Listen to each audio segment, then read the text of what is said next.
Hello everybody. Today we've got our Vaterra VT100 and we've been playing with this for some time and it's pretty fun. We like the way it runs. It's pretty good. This is kind of the stock setup. You can see it's pretty good and fast the way it is. And it's got a lot of room for enjoyment, but as always, I think we always get to a point where we think it's just a little bit slower than we want. We want to upgrade it and have a little more fun with it. So we are excited to have the Sidewinder 3 Castle waterproof brushless system. It's pretty cool. It's the 5700 with the three cells. It's pretty neat.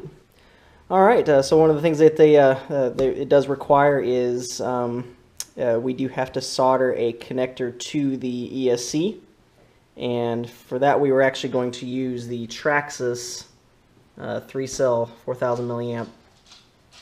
Pretty neat. It's actually got the balance connector on it. I kind of like that. It makes things a little bit interesting. So in order to use this, we are going to use just the regular Traxxas plug on the ESC. So on that we use the Traxxas 3060, and basically we just had to solder that to the ESC itself. And in order to charge that with our current charger, we needed to use the connector here with the balance plug built into it, so that can plug straight into our charger.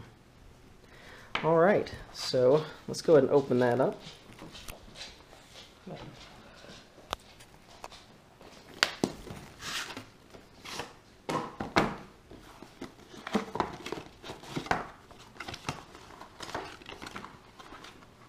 Alright, so we've already added our connector here.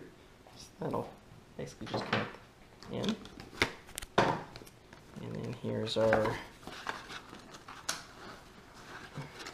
brushless motor. And that obviously the first step here is going to be to remove the old motor and the old ESC, and we'll be back with that shortly. Alright, so how we're going to do this, I've already unscrewed this. We're just going to take the protective cover off, and now we see that we've got the motor. We've also separated the double-sided tape for the ESC, and we disconnect the motor itself, and now it's pretty much the ESC. We're done with that guy. Alright, so the next thing is we're going to have to take the screws out for the motor itself, and this actually takes this entire unit off, and we'll be right back. Okay, so to get the motor out itself, we've got 1, 2, 3, 4, 5, 6 screws. Those have actually been removed. That shows you the housing inside here. And then we get the motor out itself. We've got 2 screws here, and then the pinion. Take that pinion off. And then what we'll do is we'll go ahead and get this installed on the other one, and we'll resume the video here in just a second. Okay, we've got the motor back in place. We did put the battery in place, and we also got the ESC. We did have to put the throttle cable back into the receiver, and then we put the motor wires into the ESC. One thing I did want to note here is we did have to notch out this plastic cover that goes over the motor. Did have to notch that out just a little bit. I don't really see that. I don't even know what this thing does. I mean, it's got some air vents in it, but I can't really see that would do anything. Anyway, though, we just notched that out a little bit, and with a Dremel tool, and now it looks pretty clean. And once we get all that connected, it'll still be nice and clean and look pretty good.